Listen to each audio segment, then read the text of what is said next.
Welcome to the Water Academy, the podcast by Water.io, your hydration buddy.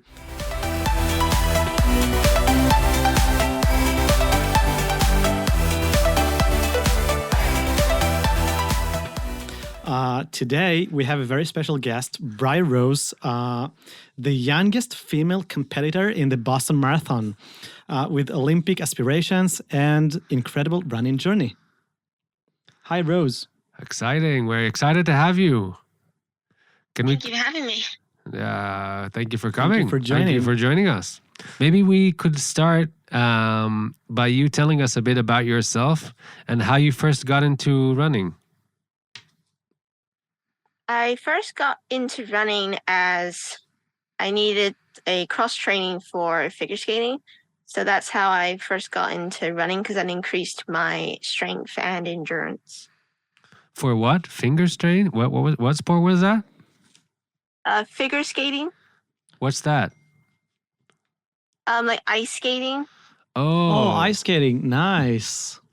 So you said you needed to do running because that helped you strengthen your body for that kind of sport? Yes. Interesting. Nice.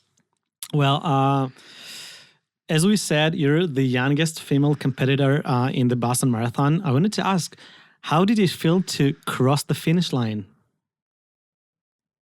It was amazing. I did have a few tears in my eyes, so I was so happy. Crossing the finish line, it is an amazing, wonderful experience. It's definitely something I will remember forever. What were the biggest challenges you faced with during this race? The biggest challenge was probably the heat. The heat. For running marathons, that it was a quite warm day. So that was biggest challenge. And then also trying to stay hydrated was hard to do in the heat and all that lot. Yeah, and it's hard to drink while you're running. My smart bottle is yelling at me now that I need to drink. So did you manage to drink enough water during the race? Yeah. I would say I pretty much managed to almost drink enough. But the running with my family, they were at certain places like cheering me on. And they had some extra water and stuff that I had actually noon as well that I used, because where it was so hot, I was running out of it very quickly. Wow. Yeah. And you probably needed to add electrolytes to... Yeah, that's why I was using the noon electrolyte tablets. Mm. And did you break a record on this marathon? No. It wasn't my fastest. Never mind. But it was a good time. But Rose, let's go back to the beginning, because I think we missed a bit of the introduction. You gave about one sentence there about why you got into running, but could you tell us a bit more about yourself, where you grew up, how old you are? I think that's one of the interesting details in this story, and your achievements, which goes a bit more beyond the Boston Marathon, which is just the latest achievement that's been published so far. So why don't you go ahead and tell us in a bit more detail about your life story. Who is Briar-Rose Honeywill-Sykes? Well, I'm 18 years old. And I started running when I was 6 years old. Wow. When I was 8, that was when, basically from 6 to 8 was when I started doing a little run around the block with my dad. And then it just over time got a little bit bigger and bigger and bigger. And then eventually when I was 8, I turned around to my dad and I said, "Hey Dad, since I'm doing all this running training, I want to earn some bling for this." So he was makes sense. He's like, Yeah. So he was like, okay, we'll see if we can find like a half marathon or something that's in our area. There happened to be one along the roads that I would run quite a bit. So I knew most of the roads that this race ran on. So I knew I could be comfortable running it. So I ran that. And then when I finished, I was so like hyped up on like adrenaline and so happy that I was like, I want to go run the race course again. Next year, I want to do the marathon. And my dad was like, well, if you train, then we can sign you up for the marathon next year. And so I did the marathon the next year when I was 9, and I just fell in love with it. Wow. Wow, When you were 9. That's Mhm. crazy. it is. I have a daughter that's 8.5 years old. That's my oldest daughter. And wow. Well, that's the So time. Yeah, you should I should start take her running with to, her around the yeah. block. Definitely. So that's the tip that I'm taking so far. Run with your daughter around the block, and that's how she'll get into running. It'll become like a contagious thing, hopefully. Yeah. Amazing. So, and how did you afterwards end up running cross country? Right, from what as far as I know, you did this really long run from California to New York. Is that correct? Mhm. Wow. Yes. So you basically crossed the whole country. Yes. Wow. How long did it take? So my run across America, I first got the idea from COVID, because during COVID, all the running races and everything had to be shut down. Yeah. So I was originally thinking, what could I do during this time? Like what kind of like running or goals can I do during this time where all races are shut down? So I originally thought, well, where I live in Florida, I run from Florida to California. But then I realized that wouldn't really count for like an official world record. The official world record start is San Francisco City Hall, and the official record finish is New York City Hall. So I decided I wanted to run from California to New York, and then I wanted to add in the beach as well, because to be a true coast to coaster, you have to start with your feet in the ocean, then you have to finish with your feet in the ocean, Wow. from the Pacific to the Atlantic Ocean. And it was 3,200 miles. Wow. I did it in 116 running days. And then when I finished, that's when I got my world record for being the youngest woman to. Well, in total, I got 4 different world records, but that was one of 2 of them were for being the youngest woman to run across the country. Wow. So how does that work? You call the world record agency and you're like, "Hi, I want to break a new world record." So not quite. So how I had to do it was I had to have like 2 like watches, like where the watches that I track your running and stuff. Mm. I had 2 of those, and then I had a big, basically I want to call like a GPS transponder. One of those I kept on my arm, and that would ping my location every like 1.5 minutes. Wow. Mm. Then with those 3 things, it would track where you ran. And then I just had to basically, I sent in that data saying I ran this is where I was. Like this is, and it's like if it pulls up a map so you can see where I ran across the country. Yeah. That And would be it's like, actually it's on my interesting to see that Instagram as map. well. Yeah. Wow. We just had our previous guest was the founder of Charity Miles, and I'm thinking to myself, how he has an app. I'm letting you know, Rose. He has an app that turns your miles into money for charity, and I'm just thinking how much it could make, how much money for charity it could make Yeah. out of this long run. Yes. It's amazing. Yeah. So, How did you become a Water IO user? So how did you end up getting a bottle?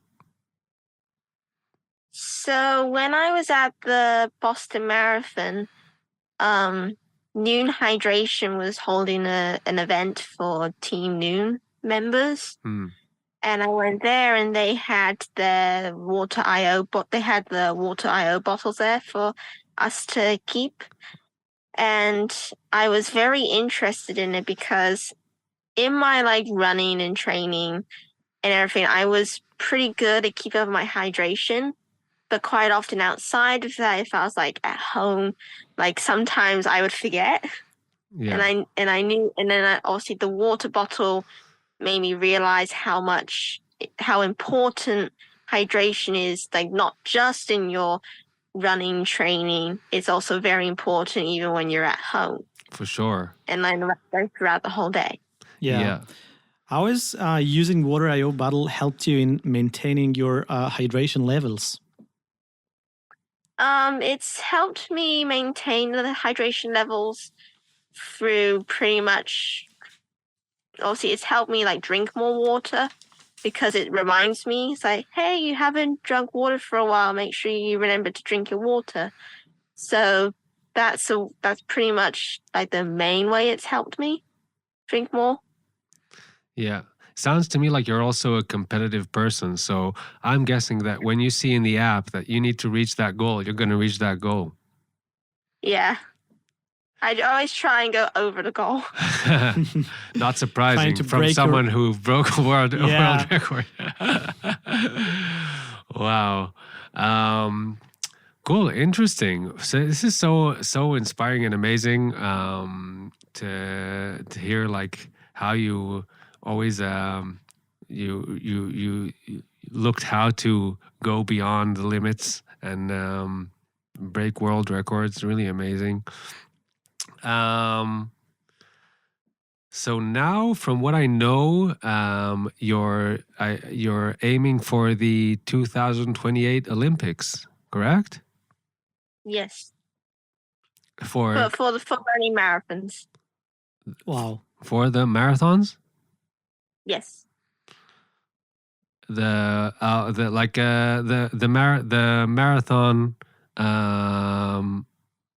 marathon 42 kilometers competition in the Olympics. Yes. Yes. Wow! So good luck. We're rooting for you. Thank Don't forget. you. And I just wanted to, when you were talking about the hydration, not while you're racing. So I think that's something that we talk about a lot because people sometimes ask us, well, can you run with a bottle? And you can, but it's not really for that. The bottle helps you hydrate on your day-to-day life, and that basically helps you come to the starting line when you're well hydrated and you're ready for a long race, and also when you're after the finish line, if you drink enough, so that can help you avoid cramps, because when you don't hydrate enough, you can really suffer from cramps.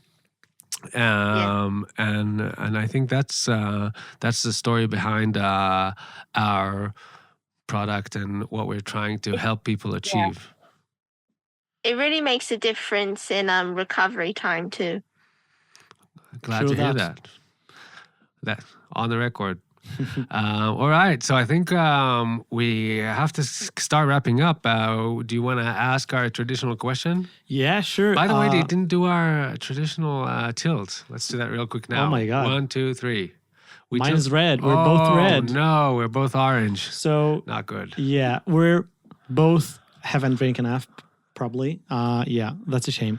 So we have a tradition that each guest of us is telling us a story about water or hydration. We call it water stories. So do you have a story about water hydration, something that is related to water or hydration? It's up to you.